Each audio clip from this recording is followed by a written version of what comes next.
आज का समय ट्राइबल आंदोलन के लिए सबसे अच्छा समय है, क्योंकि आज इंटेलेक्चुअल मास है हमारे पास, थोड़ा पैसा हो गया हम लोग के पास, कम्युनिकेशन हो गई है, मोबाइल हो गई है। आज हम लोग एक दूसरे से संपर्क साध सकते हैं। गुजरात से लेकर बंगाल तक जिस जमीन पर ट्राइब लोग रहते हैं उसमें नीचे भी पैसा है, पीछे भी पैसा है, ऊपरे पेड़ में भी पैसा है तो हम लोग बहुत रिच है।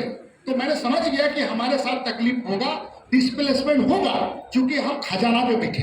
हम लोग कहते सरकार देती नहीं, मिलता नहीं, क्या कोई देगा आपको? आज देखो भाई, सरकार में कौन है? आपके विचारधारा के विपरीत विचारधारा के, आपके विपरीत विचारधारा के, तो आपको मिलेगा ही नहीं। तो सबसे पहले तो वो चाहते हैं कि ये अधिकार खत्म कर दिए जाए, ये अधिकार आपके जितने जो है ये खत्म कर दिए जाए, ताकि आपको बंटवारा किया जा सके। तब तक हमारा इंटेलेक्चुअल मास, पढ़ा लिखा मास जब तक इन्वॉल्व नहीं होगा, तब तक आंदोलन को आगे लेकर के अधिकारों को लेना असंभव है। यहाँ पर आप लोग इतना बढ़िया सेमिनार कर रहे हैं, पहले तो इसके लिए बधाई। आदिवासी लोगों को कहा जाता है कि उसको नाचने का, खाने के लिए अगर आप जमा करेंगे तो वो बहुत जल्दी जमा हो जाते हैं, लेकिन अगर उसको मीटिंग कहिएगा तो लोग जल्दी जमा होते नहीं। आप लोग का जो क्वेश्चन आ रहा था, सवाल जो बार बार आ रहा था, आज जैसे कंडोला जी ने कहा मुझे जाना है, तो मैं सोचा कि क्योंकि सामाजिक कार्यों में मैं इनसे छोटा हूँ और मैं स्टूडेंट था तब से, प्रेमचंद जी का वो मेरे गुरु रहे, तो जब उनके आने का हुआ तो सोचा कि मैं आगरा में हूँ तो मैं भी मुलाकात करने चला आता हूँ। ऐसे आप लोग से मैं इतना अपना परिचय देना चाहूँगा। मैं चीफ मेडिकल सुपरिटेंडेंट हूँ रेलवे में, अभी 4 महीना हुआ आगरा में मेरी पोस्टिंग हुई है। इतना तो पता चल गया कि हम नेता नहीं हैं, हम भी नौकरी करने वाले हैं, कभी स्टूडेंट रहे, सो हम नेता नहीं हैं, इसलिए हम नेता के एंगल से बात करेंगे भी नहीं। लेकिन कुछ बातें जो आपका सवाल आ रहा था कि इतने सारे राइट हमें मिले हुए हैं, हमें बहुत सारे अधिकार लेने हैं, लेकिन इसकी शुरू कहाँ से किया जाए, ख़त्म कहाँ से किया जाए, मेरा भी यही क्वेश्चन है कि आज के संदर्भ में हम इसको कैसे लेंगे, कहाँ से शुरू करेंगे, कहाँ ख़त्म करेंगे, हमारे समस्या का समाधान कौन करेगा, कितना समय लगेगा। ये सारे सवाल मैं अपने एरिया में भी जाता हूँ और इस संदर्भ में मैं 3 क्वेश्चन पूछता हूँ। पहला है कि हमारे इतने सारे अधिकार हैं संविधान में, आज तक ये क्यों नहीं मिलते हैं? सरकार देती नहीं, मिलता नहीं, ये हम क्वेश्चन करते रहते हैं। तो पहला चीज होता है ये क्यों मिलता नहीं है। दूसरा है कि इसको हमारे समस्या का समाधान कौन करेगा। तीसरा है कितना समय लगेगा, क्या जिंदगी भर लड़ते रहेंगे? छात्र जीवन से लेकर 30 साल हमको भी आंदोलन करते हुए हो गया।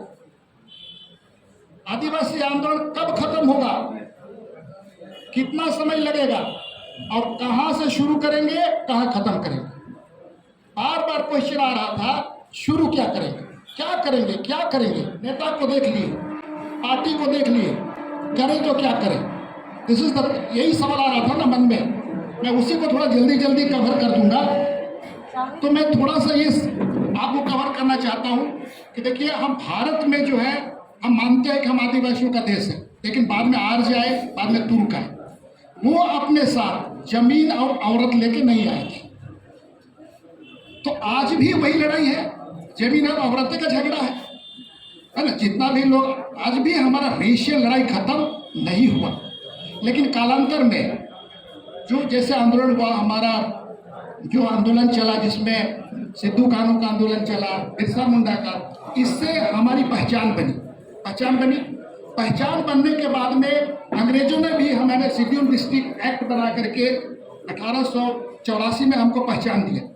पहचान बनने के बाद में पहचान बनी, इसके कारण आज़ादी जब मिला तो क्या हुआ? आज़ादी जब मिला तो भारतीय संविधान बना। भारतीय संविधान में हमारे आदिवासी समाज के सबसे बड़े विद्वान आरंगोम के जयपाल सिंह मुंडा, क्या वो नहीं रहते संविधान सभा, आपको अधिकार मिलता? नहीं मिलता। ये बहुत हम शुक्रगुजार हैं कि वे बहुत ज़्यादा पढ़े लिखे आदमी थे। विलायत से उन्होंने डिग्री करी थी, आईएएस की परीक्षा, आईसीएस बोलते हैं, सुभाष चंद्र बोस के साथ पास किया था। हॉकी टीम के कैप्टन रहे पहले इंडियन टीम के, और उन्होंने जो मेडल दिलाया था वो इंडिया फेम व्यक्ति थे। तो आदिवासी समाज की बातों को संविधान सभा में वो रख पाए और आपको अधिकार मिला। ये जानने के बाद अब हम एक संक्षिप्त रूप में, जब मैं पटना गया, एक विद्यार्थी था, धीरे धीरे हमको कुछ नेताओं से संपर्क हुआ, कुछ ऐसे साथ मैंने सैकड़ों सेमिनार अटेंड किए, धीरे धीरे कुछ समझ में आना शुरू हुआ और ये बात समझ में आई कि मानवीय सभ्यता का अगर सबसे ज्यादा विकसित कोई समाज है, चाहे सांस्कृतिक दृष्टिकोण से, चाहे आर्थिक दृष्टिकोण से, चाहे सामूहिक दृष्टिकोण से, वो है आदिवासी समाज। इससे ज्यादा विकसित समाज कोई है ही नहीं। तो ये जानने के बाद मुझे अंदर से मुझे एक आत्मसम्मान जगा, मतलब एक लगा कि यार मैं भी, नहीं तो आदिवासी हीन भावना से ग्रसित हो जाते हैं, लेकिन हम सबसे सभ्य समाज के हैं। अब मैं यहाँ पर आगे आपको बताना चाहूँगा, संविधान बना तो आपको राइट क्या मिला। राइट की बार बार हम बात कर रहे हैं, यहाँ पर हम कह रहे 5th शेड्यूल है और इस राइट एक्ट की बात कर रहे हैं, यूसीसी पर भी मैं थोड़ा सा कवर कर दूंगा। तो आपको इसको जैसे जैसे आपका नॉलेज होगा तो आपको वैसे वैसे आप काम कर पाएंगे। तो पहला है कि आपका राइट क्या है। संविधान के अंदर में आपको 4 तरह का राइट है, नहीं तो संविधान पढ़ते पढ़ते थक जाइए या कुछ समझ में नहीं आएगा। सिंपल भाषा में आपको समझा देता हूँ। माननीय विजय मानकर जी का किताब पढ़ने के बाद हमको समझ में आया कि भाई 4 राइट है आदिवासी को, और उसमें से 3 राइट जो है किसी को नहीं है, सिर्फ आदिवासी को है। पहला है रिजर्वेशन। तो रिजर्वेशन शिक्षा में आपको है ना, जो अनुच्छेद 15 से है। नौकरी का रिजर्वेशन आपको 16 से है। संविधान आपको जो है लोकसभा या विधानसभा का जो रिजर्वेशन है ये आपको है 330 के तहत है, विधानसभा का है 331 के तहत है। तो ये क्या है, रिजर्वेशन है। तो रिजर्वेशन तो एससी को भी है ना। बाद में मंडल आयोग लाने के बाद में बीसी को भी रिजर्वेशन हो गया। तो ये इसमें ये अलग नहीं है, लेकिन बाकी 3 जो है उसमें एक है मालिकाना हक। पूरे भारत के अंदर में सिर्फ आदिवासियों को मालिकाना हक मिला है, और वो कहाँ से है, ये 5th शेड्यूल भी आपको जो है एक स्वशासन का पार्ट है, लेकिन इसमें जमीन का हस्तांतरण नहीं हो सकता है। ये मालिकाना हक है कि नहीं है हमारा मालिकाना हक। उसी तरह से आपके पास में जो है ये मालिकाना हक लैंड का है, ठीक है। दूसरा है हमारा है, आगे अगर हम आएंगे तो पेशा एक्ट के अंदर में बहुत सारे चीज़ों के बारे में कहा गया है। लैंड के बारे में कहा गया, मार्केट के बारे में कहा गया है, लैंड का आप भू वापसी करा सकते हैं। तो ये सारा चीज़ जो है आपका मालिकाना हक के अंदर था। समता जजमेंट बाद में हुआ, उस पर भी आपका माइंस के बारे में आपका भी मालिकाना हक है। आज फॉरेस्ट राइट एक्ट 2006, इस पर भी क्या कहा गया है कि भाई ब्रिटिश टाइम कॉलोनियल था, बहुत सारे आदिवासी को जंगल काटने के लिए, बसाने के लिए, साफ करने के लिए आ गया। बहुत लोग जंगलों में रहते हैं। बाद में जंगल का डिफिनेशन चेंज हो गया, कोई हो गया रिजर्व फॉरेस्ट हो गया, कोई सेंचुरी हो गया, कोई अभयारण्य हो गया। तो ऐसे एरिया में तो आदिवासी रहते हैं, लेकिन उनको कई बार क्या होता है कि भाई आप ये नहीं कर सकते हो, आप वो नहीं कर सकते, ये जमीन तुम्हारा नहीं है, ये फल तुम्हारा नहीं है, बांस तुम्हारा नहीं है, लकड़ी नहीं है, ये इधर घुस नहीं सकते। तो इस तरह का कंफ्यूजन होता था, बार बार क्लैश होते थे। मोटी भाषा में समझा दे रहा हूँ, बार बार क्लैश होता था। इसके वजह से इस बात को समझा गया और 2006 में हम लोग का जो है फॉरेस्ट राइट एक्ट आया, जिसके अंदर में ग्राम सभा को हमारे ट्राइब जो जंगलों के अंदर रहते हैं उनको एक अधिकार दिया गया कि भाई जिस लैंड को तुम काटते हो, बनाते हो, खेती करते हो, उस पर तुम्हारा पट्टा दिया गया। दूसरा है कि उस अंदर के अंदर जो जल है या जो केंदू पत्ता है या बांस है या लकड़ी है, इस पर कितना आपका अधिकार रहेगा, और ये आपको अधिकृत किया गया। तो ये फॉरेस्ट राइट के अंदर आता है। तो ये भी आपका मालिकाना हक है। तीसरा जो सबसे बड़ा अधिकार है, जो 5वीं आप लोग 5th शेड्यूल की बात कर रहे हैं, वो स्वशासन है। पूरे भारत के अंदर में सिर्फ और सिर्फ आदिवासियों को स्वशासन मिला है। स्वशासन कहाँ से आता है, 5वीं अनुसूची के अंतर्गत लोकसभा और विधानसभा के द्वारा बनाए गए कानून को भी यदि गवर्नर न चाहे या ट्राइबल कल्चर के संस्कृति के अनुसार असंगत है तो लागू नहीं हो सकता है। कम बड़ा चीज है ये। तो ये स्वशासन आपका है, तो उस एरिया में आपका क्या रहेगा, पहला स्वशासन। दूसरा है, देखिए क्योंकि हम बता रहे हैं जिसमें आपको लेना चाह रहे हैं, इसलिए हम आगे बता देते हैं कि इसी 5वीं अनुसूची के क्षेत्र के अंदर में पंचायत चुनाव 243M के हिसाब से रोक लगा था। ठीक है, जो आप लोग कहते मुखिया की बात कर रहे थे, रोक क्यों लगा था? इसलिए कि ट्राइब का अपना एक पारंपरिक व्यवस्था है कि नहीं है। आपको 5th शेड्यूल के अंदर में स्वशासन के लिए ट्राइबल एडवाइजरी काउंसिल की बात हो रही थी कि नहीं? तो ट्राइबल एडवाइजरी काउंसिल का जो गठन है, ठीक है, वो जो है उसका काम क्या है? देखिए, ट्राइबल एडवाइजरी काउंसिल शब्द किसकी कल्पना रही होगी? ये जयपाल सिंह मुंडा जानते थे कि आदिवासी समाज जब भी निर्णय लेता है सामूहिक निर्णय लेता है कि नहीं, कि अकेला निर्णय लेता है। जैसे आपने कहा कि मुखिया जी साइन कर दिए, ये दम है मुखिया जी को साइन करने का? आदिवासी समाज जो है वो सामूहिक निर्णय लेता है हमेशा। लीडर जो होता है वो सिंबॉलिक होता है, लेकिन निर्णय क्या होगा? सामूहिक। तो ये जो है आज भी मुंडा एरिया में अगर आप आइएगा, तो मुंडा एरिया में आइएगा तो क्या होता है कि भाई मुंडा होता है, उसके बाद में मानकी होता है ना, तो 20-25 मुंडा मिलकर मानकी बनाते हैं, और उस एरिया में जो शासन व्यवस्था होगा वो निर्णय कौन लेता है? ये मानकी लोग लेते हैं। तो ट्राइब के मामले पर कोई भी कानून बनाने के पहले आदिवासी परामर्शदात्री समिति कहा गया है, ट्राइबल एडवाइजरी काउंसिल कहा गया है कि बिना उसके समिति के सहमति के ट्राइबल के का जो है कोई भी कानून नहीं बनाया जा सकता। उसके अंदर में ट्राइबल विधायक रहेंगे, उसके अंदर में समाज के द्वारा मनोनीत लोग रहेंगे, और उसका अध्यक्ष जो रहेगा, अभी हम लोग मजबूत नहीं है, इसलिए हमारा जो है चीफ मिनिस्टर जब टीकू होने के बावजूद भी रहता है। लेकिन ट्राइबल एडवाइजरी काउंसिल का उद्देश्य क्या था? आपके संबंध में कोई भी निर्णय लेना हो या कानून बनाना हो तो वो किससे सहमति लिया जाएगा? Tribal advisory council. Tribal advisory council को सलाह कौन देगा? ये हमारा होना चाहिए, मानकी मुंडा माझी प्रगट सलाह देगा, वहां से वो आना चाहिए। तो ये सारे हमारा हमने आपको बताया, और ये मालिकाना हक है। पेशा आने के बाद में हमारा ग्राम सभा लेवल तक का हमारा अधिकार मिला। तो फॉरेस्ट राइट एक्ट भी आपका क्या है? मालिकाना हक है। और लास्ट पे मैं बताता हूँ बजट 275 के अंदर ट्राइबल सब प्लान का पैसा आता है। तो देखिए भाई, संविधान में 4 तरह का अधिकार हमको प्राप्त है। पहला रिजर्वेशन है, ये तो SC को भी है, BC को भी है। दूसरा है आपको है स्वशासन, सिर्फ आपको मिला है। तीसरा है मालिकाना हक, ये सिर्फ आपको है। और चौथा है बजट, ये बजट भी सिर्फ ट्राइब को मिलता है। तो इसको बचाना है कि नहीं बचाना है? तो ये संविधान में तो मिल गया, फॉरेस्ट राइट एक्ट भी मिल गया आपको। लेकिन आगे जो हम देखेंगे लगातार, इस बात को अगर देखा जाए तो हम देख रहे हैं कि 1947 से लेकर आज तक अगर हम आगे देखेंगे, हमारे बीच में क्या, हम अभी बात कर रहे थे कि हमारे मंत्री भी हैं, हमारे जो है MP भी है, हमारे गवर्नर भी लोग हो चुके हैं। आज माननीय द्रौपदी मुर्मू जी हमारी महामहिम राष्ट्रपति भी हैं। तो बहुत सारे हमारे पढ़े लिखे नौकरी पेशा में भी हैं।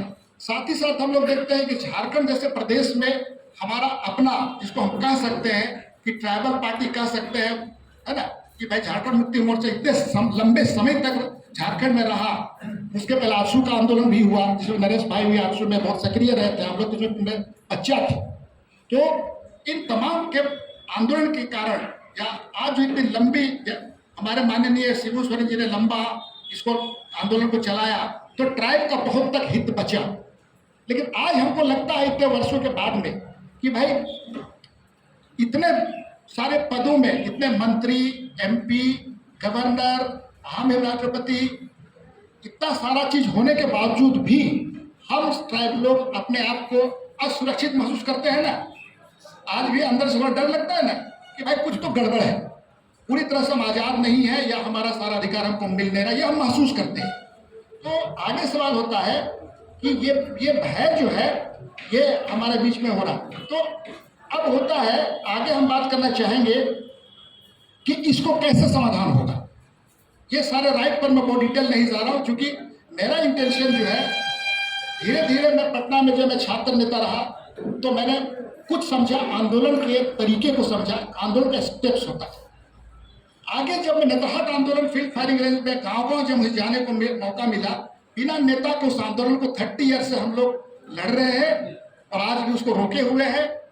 और 30 साल तक उस आंदोलन को, आर्मी के अगेंस्ट में हमारा आंदोलन था, कोई नेता ही नहीं है उसका, आज आप ढूंढ देख पाएंगे, लेकिन वो आंदोलन चल रहा है और सबको पता है इसमें नेता खोजना मुश्किल है, लेकिन जब जरूरत पड़ेगी 2.5 से 3 लाख लोग एक दिन में जमा हो सकते हैं। तो इस आंदोलन के दौरान जब मुझे काम करने का मौका मिला, तब मैंने उस पर महसूस किया कि नहीं, किस तरह से हम जन आंदोलन को आगे बढ़ा सकते हैं। क्योंकि आज पॉलिटिकल पार्टियों से आपकी शिकायत है, नेताओं से आपकी शिकायत है, तो हमारा समाधान क्या हो सकता है। देखिए, इस बीच में अगर मैं थोड़ी सी कहूँ, 1947 से लेकर के आज का संदर्भ अगर इस बीच को हम अध्ययन करें, इस बीच में देखें तो कुछ राजनीतिक पार्टियों के माध्यम से भी, जैसे हम लोग कह रहे हैं झारखंड मुक्ति मोर्चा कह सकते हैं, जयपाल सिंह मुंडा कह सकते हैं, जो हमारा झारखंड में खास करके एक परिपक्व एक अगुवाई दिए थे, उसी तरह से बीच में हम कहेंगे पहला जनरेशन एजुकेटेड मास का था। वो 1962-1965 में पहला हमारा लोग नौकरी में आ रहा था, पहला बीडीओ बन रहा था, एसडीओ बन रहा था, डीसी बन रहा था। अब रिटायर होते होते वो 93, 94, 90 में रिटायर्ड हो गए। तो इस बीच में क्या हुआ कि हमारा जो इकोनॉमिक चेंजेस जो हुआ, पहला क्या था, एग्रीकल्चर बेस था। एग्रीकल्चर बेस होने से क्या था कि हम जानते थे पीढ़ी दर पीढ़ी हम जमीन का हस्तांतरण करेंगे तो अगला पीढ़ी क्या खाएगा, ये हमारे दादा को चिंता नहीं था।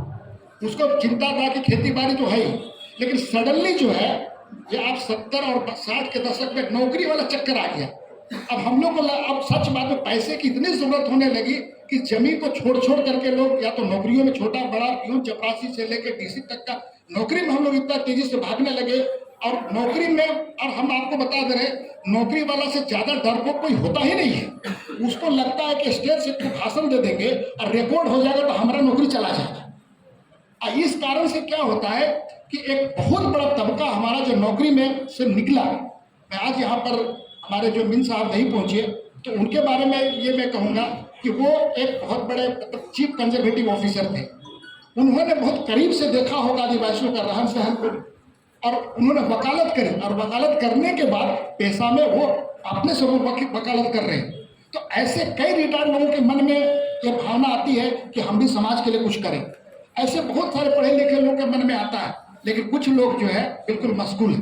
तो यहाँ पर मेरा कहने का संदर्भ है, जब तक हमारा इंटेलेक्चुअल मास, पढ़ा लिखा मास जब तक इन्वॉल्व नहीं होगा, तब तक आंदोलन को आगे लेकर के अधिकारों को लेना असंभव है। और मैं इसको इसलिए आपके सामने कह रहा हूं कि यह सबसे अच्छा समय ये होगा, क्योंकि 30 साल हमारा भी गुजर गया आंदोलनों के स्वरूप से गुजरते हुए। नरेश भाई भी आंसू से लेकर आज तक समाज को देख रहे हैं। तो समाधान क्या होगा, और ये हम लोग महसूस करते गए कि इसकी समाधान क्या हो सकती है। लेकिन समय के साथ में धीरे धीरे जो आप लोग जो ढूंढ रहे थे, तो वो उसका समाधान क्या हो सकता है। मैं समझता हूं कि ये एकदम सही समय है आदिवासी समाज के लिए आंदोलन को सशक्त करने का, क्योंकि हम लोग हर तरह से धोखा खा चुके हैं। अब आप दूध का जला हुआ छाछ को भी फूंक फूंक कर पीता। समाज के साथ ऐसा है, हमने किसको देखा, पॉलिटिकल पार्टियों को देखा, नेता को देखा, लीडर को देखा, धार्मिक गुरुओं को देखा, सबको देखा। अब किस पर भरोसा करें। तो ये मेरा जो 3 क्वेश्चन था, हमारा और आपके समाधान का जो भी हमारा अधिकार है, अगर इसको अधिकार तो है, ये नॉलेज पार्ट है, लेकिन अधिकार हम लोग कहते सरकार देती नहीं, मिलता नहीं। क्या कोई देगा आपको? आज देखो भाई, सरकार में कौन है, आपके विचारधारा के विपरीत विचारधारा के, आपके विपरीत विचारधारा के, तो आपको मिलेगा ही नहीं। तो सबसे पहले तो वो चाहते हैं कि ये अधिकार खत्म कर दिए जाए, ये अधिकार आपके जितने जो है ये खत्म कर दिए जाए, ताकि आपको बंटवारा किया जा सके। तो आगे जो क्वेश्चन बार बार आ रहे थे, मैं जल्दी से कवर करना चाहूंगा, इसको हम लोग आगे कैसे बढ़े। मैं कुछ इसका मैंने प्रयोग भी किया। कंडूला जी जानते हैं कि मैं राउरकेला में जब मैं था आज से 10 साल पहले, एंड देन आई स्टार्टेड, है ना, चूंकि कुछ बड़े भाइयों के संपर्क में रहा, पॉलिटिशियन को देखा। देखिए, राजनीति में एक जगह एक भाषण सुना मैंने, ये नलिन बाबू का भाषण है। वो कह रहे थे, हेठे पैसा पीछे पैसा ऊपरे पैसा, ई धरती में पैसे पैसा, तो आपको तो तकलीफ होगा और आपको लोग हटाएगा। और उस दिन पर को रात भर नींद नहीं आए। बात सही है कि गुजरात से लेकर बंगाल तक जिस जमीन पर ट्राइब लोग रहते हैं, उसमें नीचे भी पैसा है पीछे भी पैसा है, ऊपरे पेड़ में भी पैसा है तो हम लोग बहुत रिच है। तो मैंने समझ गया कि हमारे साथ तकलीफ होगा, डिस्प्लेसमेंट होगा, क्योंकि हम खजाना पे बैठे, है ना। दूसरा चीज था, ये एक बहुत था, दूसरा चीज था, एक ऐसे लीडर के साथ मेरा संपर्क हुआ पटना के अंदर में, जो 3 बार पटना के वो विधानसभा के स्पीकर रहे, उनका नाम उदय नारायण चौधरी। तो बड़ी ऐसे चर्चा हो रही थी और उस दौरान कुछ लोग आए और एक डायलॉग बोला उन लोगों ने, बोला कि नेताजी को कोई हरा नहीं सकता। कैसे? तो बोले कि देखिए, राजनीति की चरम सीमा वो होती है जब आपको पब्लिक चंदा दे के जीता है ना, तो समझ लीजिए आपने सही राजनीति की। और आपने अगर खर्चा करके जिताया, दारू पिलाकर, तो समझ लीजिए आप आधा अधूरा राजनीति किया, आप डरते रहेंगे। और उस दिन मेरे को समझ में आया ये संभव है कि पब्लिक के साथ में क्या काम किया जाए कि लोग आपको चंदा देकर राजनीति में जीता। नेता लोग डरता क्यों है? पार्टी क्यों चेंज करता है? उसको कॉन्फिडेंस ही नहीं है कि हमारा पब्लिक हमको वोट देगा कि नहीं। पार्टी का टिकट नहीं लेंगे तो हार जाएंगे, पैसा खर्चा नहीं करेंगे तो हार जाएंगे। तो ऐसा काम ही क्यों करते हो जिसके अंदर में आपको टिकट की जरूरत पड़े, है ना। आप काम वैसा करो जिसमें कि आपको लोग चंदा देके जीता। तो ये भी संभव है। तो कई ऐसे अनुभव के आधार पर हमने महसूस किया कि मैं जो कह रहा हूं कि आज का समय ट्राइबल आंदोलन के लिए सबसे अच्छा समय है। क्यों? क्योंकि 30 साल पहले से हम समझते हैं, जब हम लोग मूवमेंट शुरू कर रहे थे, उस समय में कोई मोबाइल फोन नहीं था, कोई रोड नहीं था, ट्रेन कम्युनिकेशन नहीं था, है ना। हमारे पास कारें नहीं थी। हम लोग बस में, मेरे को पूछे ना कैसे बस में कैसे कैसे जाते होंगे उस जमाने में, बाइक में, बस में। आज का तारीख हम लोग पास अपनी गाड़ी है ना। यहाँ आने के लिए हम लोग कितना समय लगता है? तो this is the right time कोई भी आंदोलन को शुरुआत करने का, क्योंकि आज इंटेलेक्चुअल मास है हमारे पास, थोड़ा पैसा हो गया हम लोग के पास, कम्युनिकेशन हो गई है, मोबाइल हो गई है। आज हम लोग एक दूसरे से संपर्क साध सकते हैं। तो ये तो आगे करना क्या है? देखिए, जब मैं छात्र नेता था तो मेरी बड़ी अच्छी ट्रेनिंग हुई। एक छात्र आंदोलन के दौरान हम काम कर रहे थे। मैं तो गया था झारखंड से पटना, वो एग्रीकल्चर बैकग्राउंड से, क्या होता है जात पात, क्या होता है आंदोलन, हमें तो कुछ पता नहीं था, बट कुछ भावनाएं थी। मैं पटना विश्वविद्यालय का छात्र नेता हो गया और एक बड़े आंदोलन हमारे समय हुए। तो एक माले का जो कार्यकर्ता था वो एक रात को मेरे कमरे पर आया और हमको बताया कि भाई सुनिए कि इस आंदोलन को लड़ने के लिए, मैं उससे एक चीज पूछा, 6 महीना हो गया हम लोग आंदोलन कर रहे थे। ऐसे ही कोई आंदोलन हम 30 साल से करते रहे, कोई आंदोलन हम 10 साल से करेंगे, खत्म होता ही नहीं है। होता है, कब खत्म होगा? तो उसने कहा कि आज डायरी दादा शाम को मैं आऊँगा, आप डायरी लिखिएगा और एक पेन रखिएगा, मैं आपको बताऊंगा ये आंदोलन कब खत्म होगा। क्योंकि मैं तंग आ गया उससे, कहा कि तो पूरा बिहारी भाषा में हम उससे कहा कि लड़ाइया खत्म कब होगा राम बाबू, है ना। अब तंग आ गए, खाली कहता है कि जुलूसी करो, खाली कहता है कि ताला बंद करो, खाली कहता है रोड जाम करो। तो उसने मुझे बताया, तो पहला उसने फर्स्ट लाइन जो होगा किसी आंदोलन के लिए वो होगा नॉलेज। नॉलेज किस बात की होगी? आपको एक आइडियोलॉजी आपके अंदर में होनी चाहिए, एक विचारधारा, एक सशक्त विचारधारा होगी आदिवासी की। आज मैं कहना चाहूंगा, आज हिंदुत्व की विचारधारा चल रही है कि नहीं? पूरे एक लहर चल रही है, उनकी विचारधारा है, वो अपने समाज के लिए जो कर अच्छा कर, हमारे लिए खराब हो सकता है। उसकी एक विचारधारा को लेकर के वो आगे बढ़ रहे कि नहीं? वो सामाजिक आंदोलन चलाते हैं और सांस्कृतिक आंदोलन चलाते हैं। और ये सामाजिक सांस्कृतिक आंदोलन को चलाते हुए जनसंघ के 2 MP से आज वो कितना MP हो गए आपके सामने है ना। तो मुझे ये बताइए, आज वो कहाँ पहुंच गए? राजनीति की चरम सीमा पर पहुंचे कि नहीं पहुंचे? और वहां से नीति निर्धारण कर रहे हैं कि नहीं? अगर आप कोर्ट में लड़ने जाएंगे, ठीक है, डेमोक्रेसी में 4 स्तंभ होते हैं लड़ने के। पहला हो सकता है आपका विधानसभा, आपका विधानसभा लोकसभा होगा, दूसरा हो सकता है आपका कार्यपालिका होगी, तीसरा होगा न्यायपालिका और चौथा होता है पत्रकारिता। पहला होता है विधायिका, उसके बाद में कार्यपालिका, उसके बाद में न्यायपालिका, उसके बाद पत्रकारिता। लेकिन इस अंतिम लड़ाई कहाँ लड़ा जाता है, सो हमको बताइए। इस 4 स्तंभ में अंतिम लड़ाई कहाँ लड़ा जाता है? अंतिम लड़ाई विधायिका में ही लड़ा जाएगा। और आपके हर कार्यक्रम, क्योंकि मैं जब से मुझे समझ में आई है, मैं बहुत केयरफुल रहता हूँ कि हर कार्यक्रम आपका अगर विधायिका की तरफ नहीं बढ़ रहा है तो समझ लीजिए वो कार्यक्रम बहुत दूर नहीं जाने वाला। लेकिन फिर भी हमें क्या है, सबसे पहले होगा नॉलेज, इसको आप लिख सकते हैं। सबसे पहला होगा, कोई भी आंदोलन चलाने के लिए नॉलेज की आवश्यकता होगी। इसमें कानूनी नॉलेज की आवश्यकता होगी, आंदोलन की नॉलेज की आवश्यकता होगी, समाज की नॉलेज की आवश्यकता होगी, सांस्कृतिक जानकारी होगी, लोगों तक कैसे पहुंचे। दूसरा होगा, जब नॉलेज हो जाता है आपके पास में, तो आपको 4 आदमी को समझाना पड़ेगा, जिसको जनमत बोलते हैं। जो 4 आदमी अगर समझ जाते हैं, 5 आदमी समझ जाते हैं जनमत, तो इसको थोड़े इस तरह के सेमिनार में आप जाते हैं, जिसको हम लोग बोलते हैं, इसके बाद नॉलेज, जनमत, जन जागरण में आप जाते हैं। जन जागरण के बाद में आप क्या करते हैं, फील्ड में जाते हैं, जिसको हम लोग बोलते हैं जन आंदोलन। और जन आंदोलन जब खड़ा होता है तो आपको सत्ता परिवर्तन होता है। इसलिए कभी भी आंदोलन का अगर आप जा रहे हैं तो किस स्टेप में इसको जानना हो। अब सवाल यहाँ पर हम लोग आगे जो बढ़ रहे हैं, तो मैं ये आपको आंसर देने की कोशिश कर रहा हूँ कि ट्राइबल आंदोलन के अंदर में 3 क्वेश्चन मैंने कहा था कि हमारे समस्या का समाधान कौन करेगा, समाधान कितना समय लगेगा, कौन सा रास्ता होगा, और शुरू कहाँ से करें, खत्म कहाँ करें।